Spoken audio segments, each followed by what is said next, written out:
What happens to your body when you exercise? For many, exercise is a part of life. As kids and adolescents, we often participated in organized sports as part of our social activities. Gym class was used to teach us the importance of physical fitness, social engagement, and discipline. This is clearly why our parents made us do it even when we wanted to quit. As the years pass, few continue. Others fall into the sedentary lifestyle and unhealthy habits. For some, exercise is nothing more than a sport, while others view it as a way of life. The Jane Fonda-fueled exercise boom in the 70s sure brought big muscles, cardiovascular fitness, and spandex into the spotlight. Becoming a multi-billion-dollar industry targeting faster muscle growth, improved cardiovascular fitness, anti-aging, and improved mental health in an evidence-based and not-so-evidence-based way. But you're probably wondering, how exactly does it do this to our body? Could all these benefits promising improved health and longevity be true? Well, get ready, because these answers will blow you away. Let's get into it. So first, let's address the obvious. Let's talk about appearance. If you ask just about anyone who begins their fitness journey, they'll likely tell you it's to look good and feel good. As sure as the sky is blue, millions of people across the world will harmoniously declare their New Year's resolution to lose weight and look better with intoxicated conviction. Whether we succeed is neither here nor there, but the fact remains that deep down we all know exercise has the power to change our appearance and our overall health. So what sets the alarm bells off? We've all been there, waking up, strolling into the bathroom, only to be greeted by a confronting reflection of extra body fat that we've amassed around our belly. Or the abrupt constriction of our chest when the elevator stops working and we struggle to traverse just a couple flights of stairs. Like a slap in the face, those changes to our appearance become more than just our reflection, they become our limitations. And we both know what happens next. We exercise. Well, most of the time. But does it work?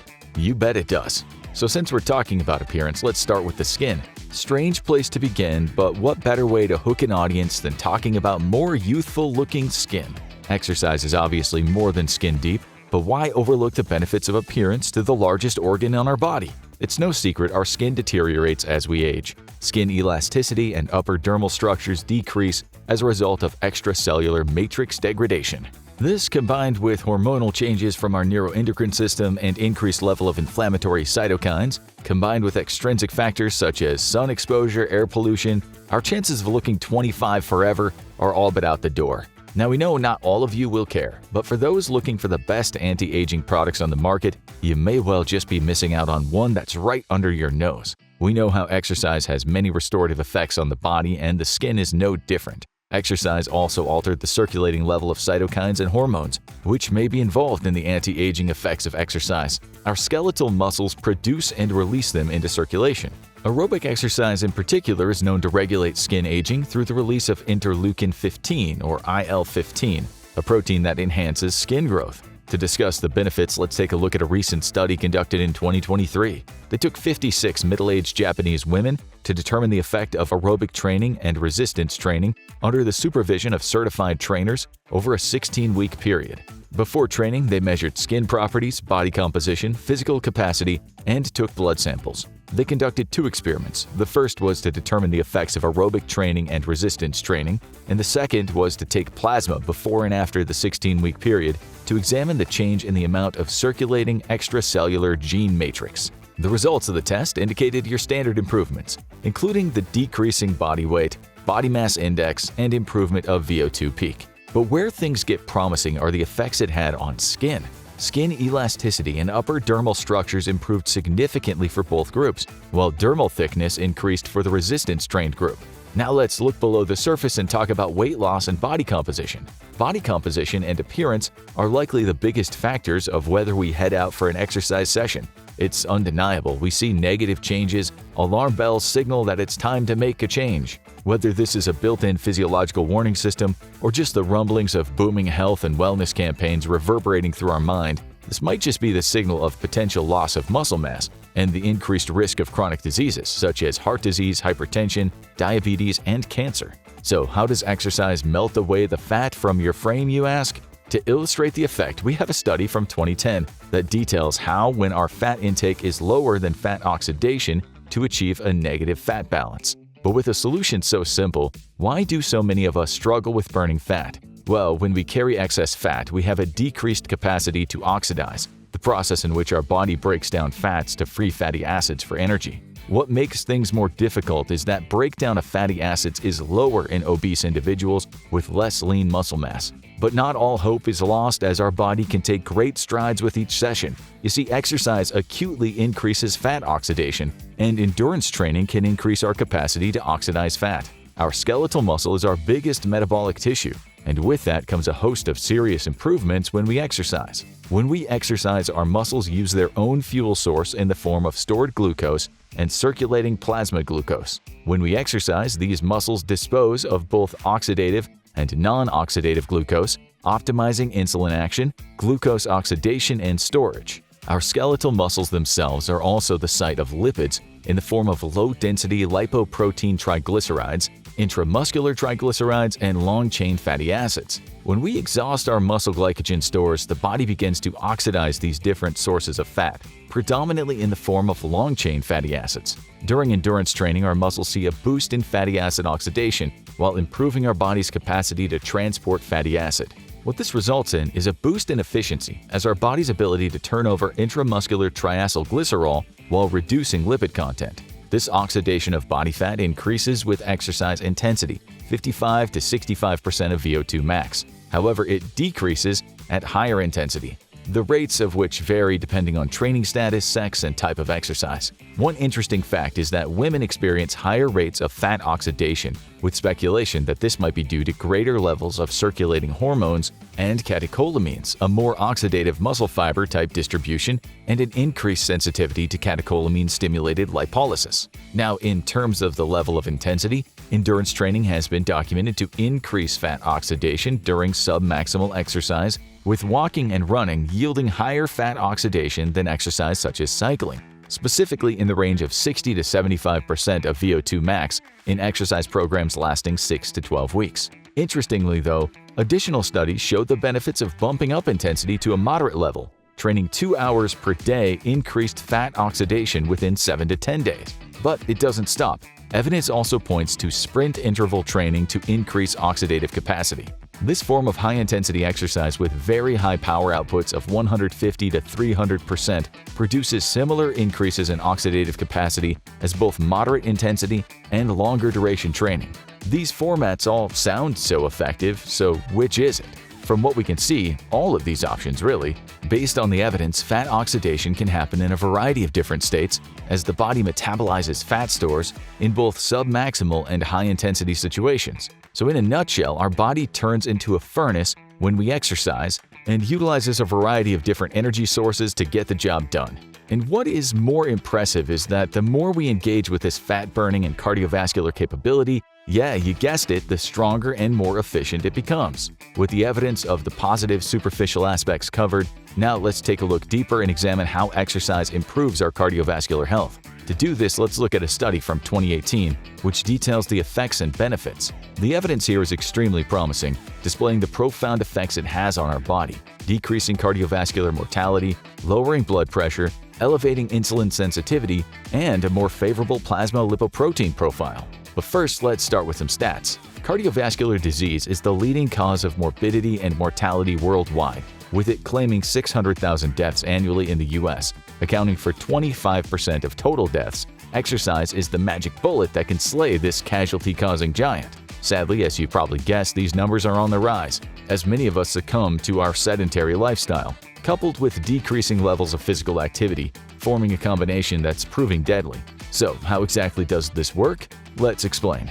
One of the ways exercise is said to decrease the risk of cardiovascular disease is to affect the levels of circulating lipoprotein. During endurance training, there's an increase in high-density lipoproteins, HDL, a form of good cholesterol that absorbs cholesterol in the blood and transports it to the liver, where it's then flushed out of the body. Sounds amazing, right? This powerful mechanism, combined with a potential reduction in triglyceride levels, can reduce the risk of coronary heart disease. The ifs and ors and buts regarding the effects of exercise on the plasma proteins come from the variables such as type, intensity, diet, and duration. However, while the evidence is promising, many earlier studies don't account for these variables and the dose dependence of exercise. But this wasn't long, as naturally, curiosity got the better of researchers, and they decided to take a closer look. To do this, they took 111 sedentary overweight men and women with mild to moderate dyslipidemia, an imbalance of lipids such as cholesterol, low-density lipoproteins, triglycerides, and high-density lipoproteins, which can come from poor diet, tobacco exposure, genetics, and cardiovascular disease. Of the 111 subjects, 84 stuck to the guidelines, and they were randomly divided into 4 groups: a control group, which was for a 6-month period, or one of 3 exercise groups for 8 months, which included a high amount of exercise. Group 1 performing high intensity 20 miles per week, 65 to 80% peak oxygen consumption, with 23 kilocalories per kilogram per week jogging. Group 2, low amount of exercise with high intensity, 12 miles per week, 65 to 80% peak oxygen consumption, or 14 kilocalories per kilogram per week jogging. Group 3, low amount of exercise with moderate intensity, 12 miles per week, 40 to 55% peak oxygen consumption, 14 kilocalories per kilogram per week walking.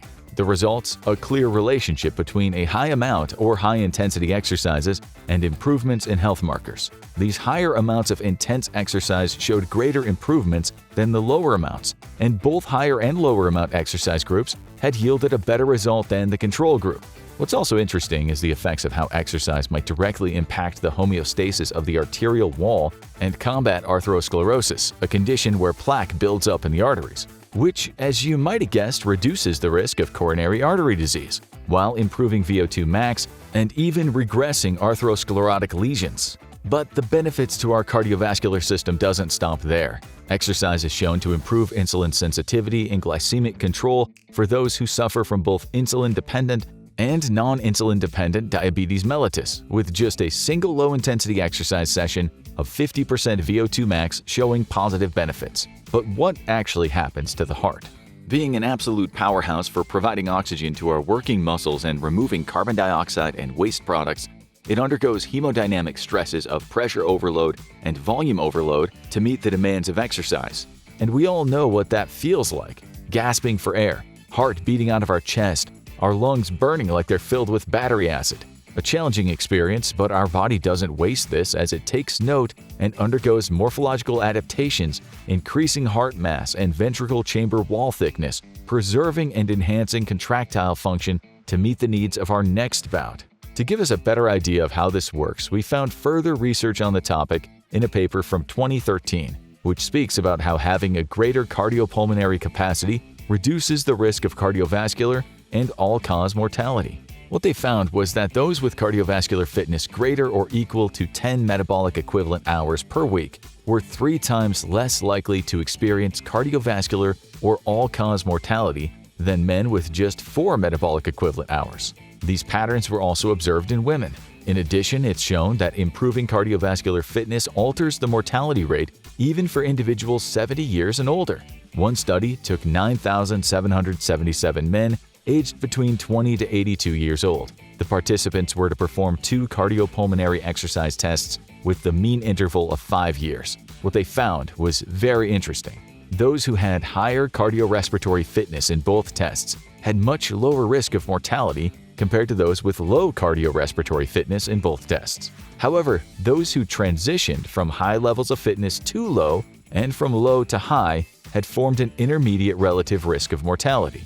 Lower risk of mortality, which brings up the next load of benefits, which is how exercise lowers the risk of mortality. A cohort study from back in 2016 was conducted to determine the dose-response relationship of leisure time physical activity and mortality. You see, physical activity guidelines for America have widely been recommending a minimum of 75 minutes of vigorous intensity exercise or 150 minutes of moderate intensity exercise per week, or 7.5 metabolic equivalent hours per week, or MET, of aerobic activity for sustainable health benefits. What the researchers wanted to determine, though, was if increasing these numbers or doubling time would provide additional benefits.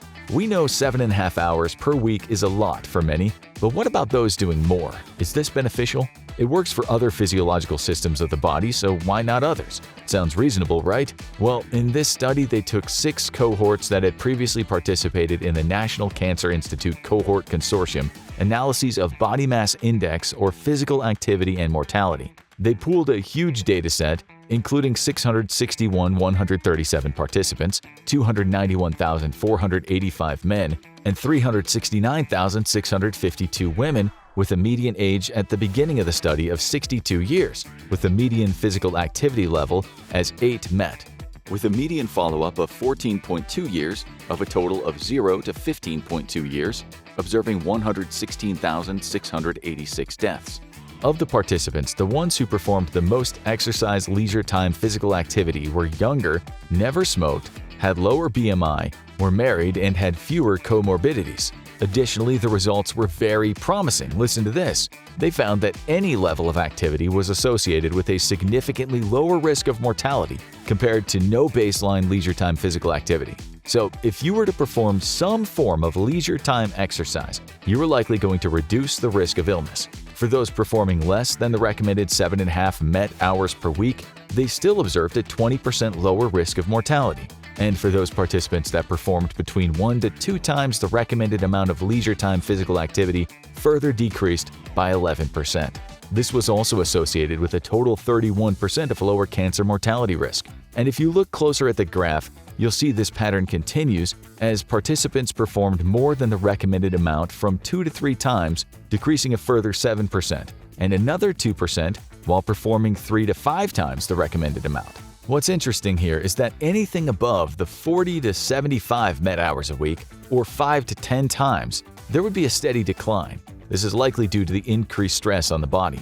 This level, of course, being for athletes and those training for endurance events. What that data shows is that the sweet spot is around 3 to 5 times the recommended leisure time physical activity, at 22.5 to 40 MET hours a week, signaling a threshold to get the benefits. The evidence from these studies is astonishing, essentially showing how powerful even just a little exercise can turn our health around, regardless of age. So that's some of the look, but what about the feel-good changes that happen in our body when we exercise? Well, we all know that after a good workout, we often feel great. We've likely all been there, stressed, tired, in a bad mood, reluctant to get to the gym or train, only to get in, get it done, and leave feeling great. But why is that? To understand this, let's take a close look at a study that was conducted in 2014. The researchers wanted to determine the effects of regular exercise and its association with emotional resilience to acute stress in healthy adults. They examined 111 students aged 18 to 32 with a body mass index of 19 to 29 kilograms per meter squared. They determined how much they exercise, splitting them into both sedentary and regular exercise, and excluded students with abnormal electrocardiograms, psychiatric disorders, use of prescription medication, working night shifts, or those who smoked more than 5 cigarettes a week to eliminate any major variables. To examine the effects of stress and mood, students had to complete 2 sessions 48 hours apart. One session was focused on a stressful task known as the Trier Social Stress Test, which consists of a 10-minute anticipation period, followed by a 10-minute period where the participant must perform mental arithmetic in front of an audience. Stressful, right? So stressful, in fact, that many studies have found it to be successful at increasing heart rate and cortisol. The other test, alternatively, was a non-stressful task. To determine the effects, saliva samples were taken 30 minutes prior to the tasks, as well as 10, 20, and 60 minutes after, while heart rate was measured throughout the examination. The results? Well, there were a few things that were immediately noticed by the researchers. They found those with the lower beginning baseline heart rate were the individuals who exercised regularly compared to the sedentary participants. Interestingly, measurements of heart rate, blood pressure, and cortisol reactivity did not differ between each group following the stress procedure. However, those who did not exercise exhibited significantly greater decrease in positive effect after stress, while the exercisers felt more friendly after both tasks. Therefore, this signals the potential of how exercise can, while not making us impervious to stress, tend to make us more resistant to stressful situations and even help us bounce back to acute stress. But of course, the perks continue beyond that point. We've stated some of the obvious benefits. Let's take a closer look. The evidence we've presented so far shows how recurrent exercise can have a compounding effect on our cardiovascular health and fat-burning potential. But does this transfer to other physiological systems of the body? Well, by now you should be able to see the pattern of our body's ability to adapt. It has incredible ability to rise to the challenge when put under stress or stimulus. From what we've already seen, it has a profound impact on both our body composition, skin, and cardiovascular system. But you didn't think that that was the limit of your body's ability to improve due to exercise, did you? Wait, did you? Well, it's not. Exercise has this incredible capacity to challenge and improve our immune system, and not in the way you might think. You may have heard whispers in the gym and from health professionals of boosted immune function when we work out, but how much of this is fact and what is fiction? Well, it's a little bit of both. Let us explain. We did some digging and, of course, sourced some literature from 2015 about the exercise and regulation of immune function. And what comes next is something you might expect. Detailed is the effects of single bouts of prolonged exercise between 30 minutes to 3 hours and how it in fact blunts antigens, our immune response, potentially impairing your army of T-cell or natural killer cells and neutrophils, your third line of defense, while altering type 1 and type 2 cytokine balance. Now, we know what you're thinking, that's not the news we're looking for. But hold on, there's more. Heavier bouts of exercise takes this to another level. With it, elite athletes often experience upper respiratory tract infections during their rigorous training blocks, altering mucosal immunity and reducing secretory immunoglobulin A, which is responsible for neutralizing pathogens. So, does it have an opposite effect of what everyone is talking about? Well, yes, but it turns out that moderate intensity exercises are immuno-enhancing. You see, exercise has this incredible effect on our leukocytes. Those are the white blood cells that circulate in the blood and are tasked with handling inflammatory and cellular response to our injuries and harmful pathogens. What's been shown here is that even with just a brief amount of dynamic exercise, the total number spikes by a huge 2 to 3 times. These spikes are transient and only persist for a brief amount of time, but there is potential for them to improve immunological adaptations with ongoing training, creating this nearly seemingly perfect window for those of us who like to train at a moderate intensity. What happens to the body when you exercise is nothing short of remarkable. The effects of exercise on the body are so numerous that we actually struggle to fit everything into this video. While it's obvious just how good improvements to the cardiovascular system, skeletal muscle, and changes to body composition are, the impact of our overall health goes so much deeper. From boosted immune function, age-reversing capabilities, to reduced stress, not to mention its ability to lower the risk of all-cause mortality, make it seem too good to be true. Seriously though, if you saw this list on a bottle with the evidence to back it up, you'd be demanding the manufacturer take your money. There's one thing that has come in loud and clear ever since the dawn of the exercise boom, and that is that exercise is great for improving cardiovascular health and losing weight, with the latter boasting a mammoth market value of $224.27 billion in 2021, which is expected to surpass $405.4 billion by 2030. While many of those diet pills don't work, producing questionable products, exercise in the form of walking, running, lifting weights, sports, and recreational activity provide an undeniable benefit to our cardiovascular system and body composition, which we might add is backed by decades of peer-reviewed scientific evidence.